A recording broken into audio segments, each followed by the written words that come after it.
Hmm. Hi. Did it start? Yes. Hi everybody. How y'all doing? I um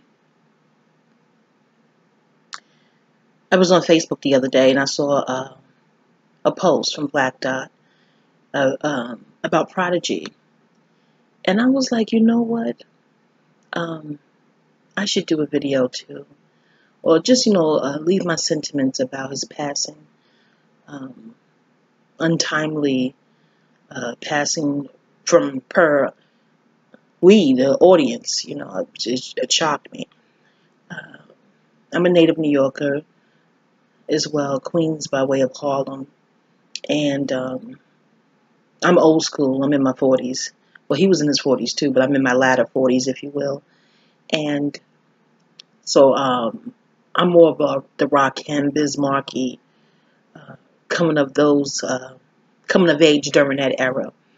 But I still love his music. I'm gonna tell you when I really, really got into Mobb Deep tunes years ago in the 90s. What's his name? Actor Tyson Beckford was in a commercial where the the makeup artist, was about to put makeup on his skin. He was walking the runway. That moment was so stood out, such that I don't even remember what the commercial was for. I don't think it was a makeup commercial. I have no idea what the commercial was for. If you remember, you put in the comments. I don't remember. But Tyson was walking on the runway, and they wanted to put makeup on his face, and he said, he stopped them. Like, no, no, no. And then the beat, I think the beat was Shook Ones. It came on. That commercial was hot to death.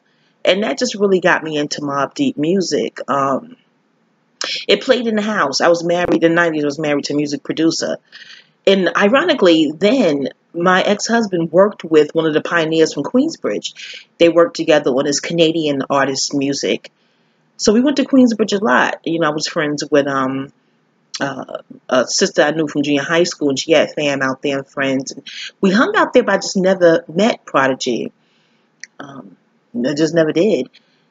But I do love the music. I love it. It's, for me, as a lady, it's good to work out too. In the gym, walk, run.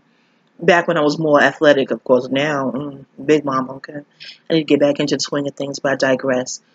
But here's a special sentimental chord I have for Prodigy. I'll tell you why. In the early 2000s, I was dating someone, and we broke up. And as usual, after all breakups, you just, well, I just, I lived alone at the time, and just, mope around the house and drink wine and listen to Anita Baker and Mary J. Blige, and uh, you know what I mean. If I needed some upbeat music, it would be that Fran Jolie, gonna get over you, gonna get over you. I would listen to that shit. And then I had a friend back then, a Virgo. She was like, why are you listening to this? This is not going to help you get over him. This music is not going to help you get over him. And I'm like, well, why not? Why is it not going to help me? It's just not. It's making matters worse. This is not good. You have to listen to some grungy, hardcore shit. You have to listen to some I don't give a fuck music. You cannot be listening to another sad love song. You just can't do it. I'm gonna hijack your Tony Braxton, your Anita Baker, and your Mary. I'm gonna hide this stuff. It'll be in the trunk of my car. Don't worry, I'm not gonna take it home and play it. I have my own copies, okay? But you should not be listening to this. I'm like, you don't have to hijack my music. Just recommend something else. Shit. She was like, I don't know, some hardcore shit, but not this. So I said, you know what? Tomorrow when I come home from work, back then I lived close enough to my job I could walk. So I walked down the hill to Jamaica Avenue. It was a record store on Jamaica Avenue at the time. Popular, what was the name of that record store? I mean, like a landmark. Don't you hate when they give it about landmarks? Oh, I digress. So I went in there and I was asking her, what's the new hardcore shit that's out? What are people buying? She was going, oh, well, 3 people came and bought this in within the last hour. And it was Prodigy's HNIC. I was like, okay, sold. I bought it. You know what I mean? That album, my Virgo friend, the ex-homie, she was right. That album helped me get over me. One lyric, Prodigy said something about throw a TV at you or some shit. And I'm on the phone like, is he a Gemini? For some reason, I thought he was a Gemini from that one lyric. I don't know. I just did. Even though that's more of like a fire sign thing to do, but I just thought he was a Gemini. And whoever I was on the phone with, probably Edie, I don't know, she was like, no, I think Hab is a Gemini, Prodigy is a Scorpio. I'm like, oh, okay. And Scorpio rules transformation, so I'm putting this all together. I'm like, no wonder this album is straight therapy. That album had me walking, losing weight, just totally over the dude I was messing with at the time. You would think my friends reminded me that he looked like the guy from Wait to Exhale that, what's her name, Savannah? Lila Rashawn played her. But she was dating the chubby, I know his name was Michael in Waiting to Exhale, I think. She was dating the heavy-set brother. No offense to my ex, but you do resemble him. It's no offense to him. I hope that actor don't hear this video. I mean, at one point, I was attracted to him. You know what I mean? So friends would perpetually remind, that nigga look like so-and-so from Waiting to Exhale. What the fuck wrong with you? But, you know, once the heartstrings is involved and you invest emotionally, you know what I mean? But anyway, Prodigy, a slim dude, cutie, rough, rugged, helped me get over the guy that looks like the guy from Wait to Exhale. It worked. It worked. So HNIC, that first one, that album will always be, you know, I will always have a special place in my heart for that album and Prodigy.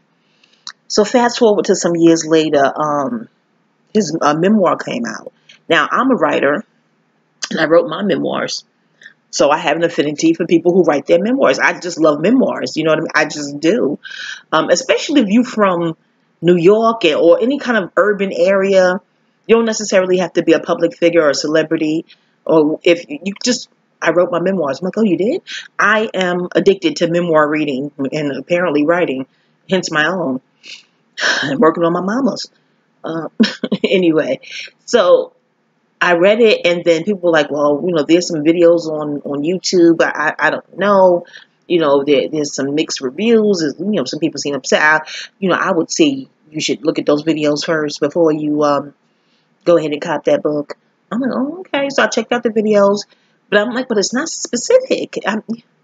When people are anti something, they're usually specific as to why they're anti. But, I don't know any of these people personally, but I guess it's the psychology classes I took. That type of stuff makes me even more interested in reading the book.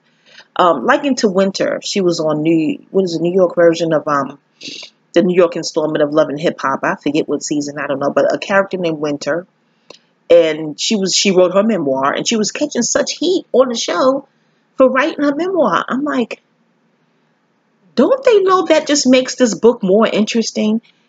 It revs up interest. It makes it like, well, let me see what all the fuss is about.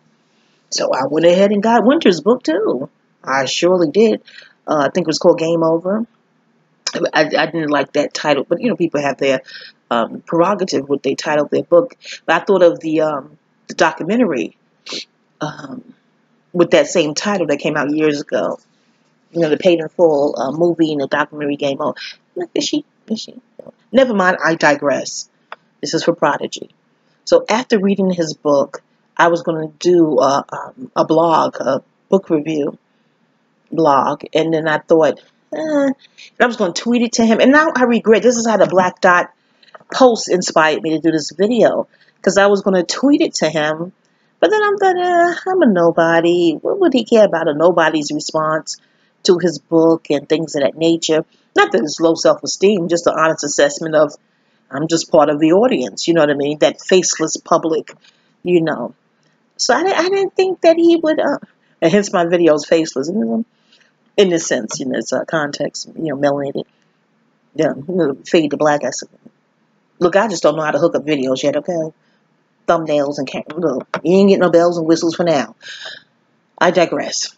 But I just didn't think he would care about my take on his book, so I didn't do it. But I reached out to Laura, who helped him. We called her his writers in scribe or partners in scribe. I thought that was so dope in a book, on Facebook, and we inboxed, and that was pretty cool. I told her I loved it. It was great. It was phenomenal. And I left it at that. Now I deeply regret not telling him.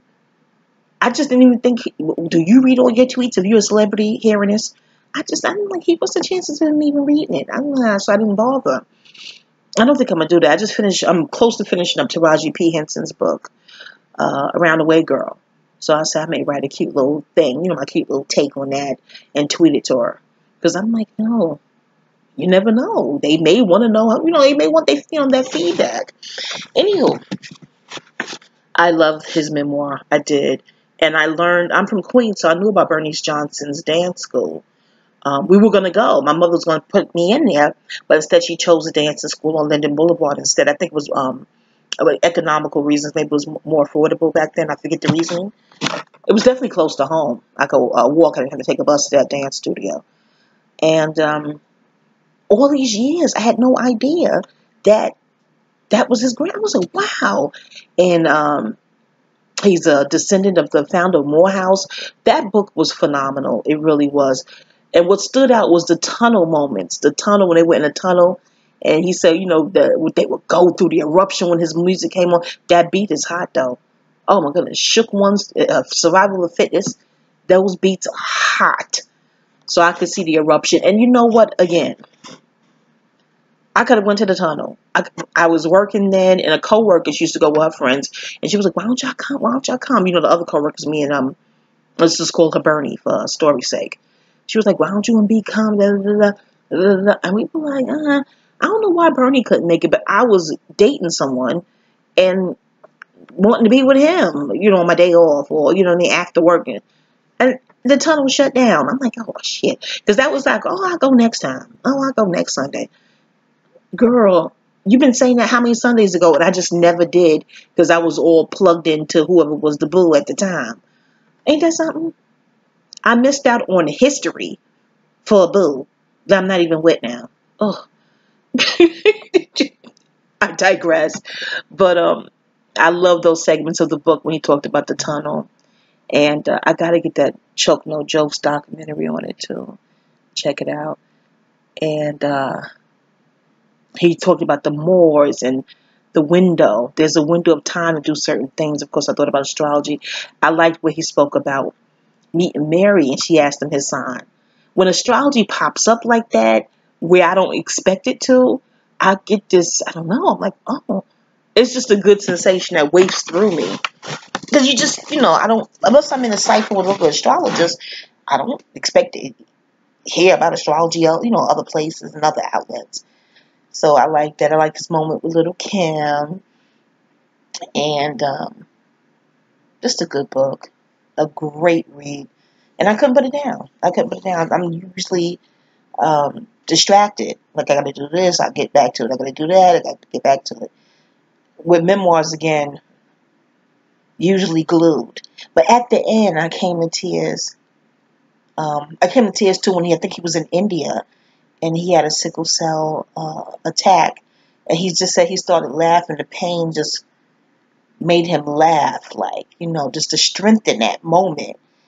And I like what he mentioned, the gold chain and the look. He said the rapper called it a rapper costume. That was compelling for me, too. But at the end, when he mentioned beef, and he said, street bravado, and, he codified it. And I didn't expect to cry, but I mean, it was a good cry. I just cried at that moment of truth and that realism in those lines. And I was like, wow, as only a Scorpion could bring. Scorpio rules forensics. They're psychological geniuses. And, yeah, and the love he has for Kiki, that was evident in the book. Blessings be to you, Kiki, and your family. And thanks for the music. And thanks for the literature. I still plan to get his cookbook, too.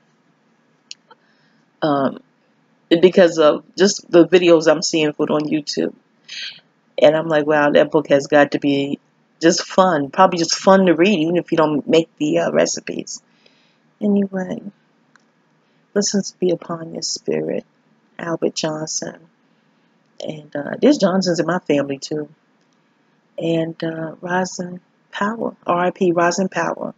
I'm trying not to get emotional. When you're from Queens and you lose Queens lose one of its own. Is any native New Yorker, you know, where hip hop was born, we tend to take it harder, you know. All right. Y'all take it easy. Peace.